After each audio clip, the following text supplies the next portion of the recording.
Again I will change the host.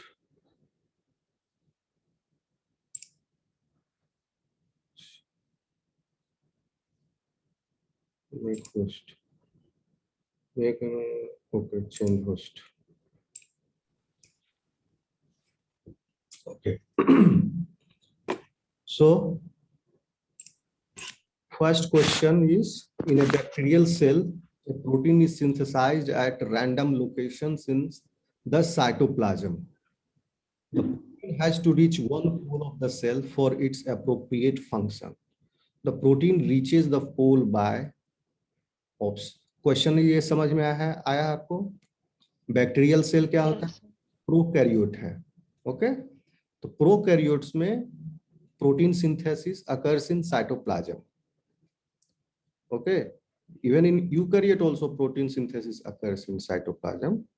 Okay, but bacterial cell का थोड़ा protein synthesis prokaryotic का अलग होता है, यूकैरियोटिक का अलग होता है. और इसके साइटोप्लाज्म में किस लोकेशन पर दैट प्रोटीन इज रिक्वायर्ड, वो उसके लिए कोई स्पेशल मैकेनिज्म नहीं है. वो धीरे धीरे अपना रैंडमली मूव करके उस लोकेशन पर पहुंच जाएगा. जैसे एंडोप्लाज्मिक रेटिकुलम में if the protein is required in that membrane, endoplasmic reticulum के मेम्ब्रेन पर एसोसिएटेड होने के लिए, sorry endoplasmic membrane bacterial cell में कहां से आया?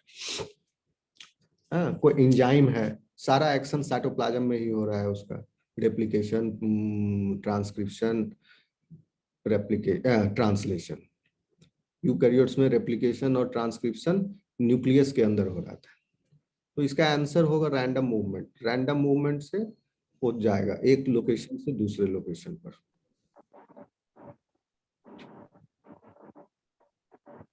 जैसे डीएनए का रेप्लिकेशन हुआ है, तो डीएनए पॉलीमरेज एंजाइम जो का जब प्रोटीन सिंथेसिस होगा, तो फिर वो रैंडमली कहाँ से उसको प्रोटीन सिंथेसिस करना है, सॉरी डीएनए रेप्लिकेशन स्टार्ट करना है. जैसे कि ओरिजिन पॉइंट होता है ओडी, ओरिजिन ऑफ रेप्लिकेशन. फिर उसको ढूंढेगा वो, अगर उसको मिल गया and all the other conditions are also met, then the replication will start.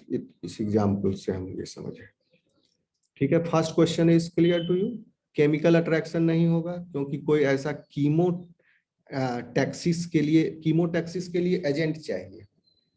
कोई ऐसा कीमोटैक्सिस का एजेंट नहीं inside the cytoplasm. Enzymatic action भी नहीं होगा, ठीक है, क्योंकि प्रोटीन फंक्शनल फॉर्म में है, उसके ऊपर एंजाइमेटिक एक्शन हो जाएगा तो प्रोटीन विल गेट हाइड्रोलाइज्ड. तो फिर प्रोटीन का फंक्शन ही लॉस हो जाएगा. तो ये भी नहीं होगा. अट्रैक्शन बिटवीन अपोजिट चार्जेस, ये तो बहुत एब्सर्ड है option. So second is the answer. Now मेरी आवाज आ रही है सब लोगों तक? Yes sir.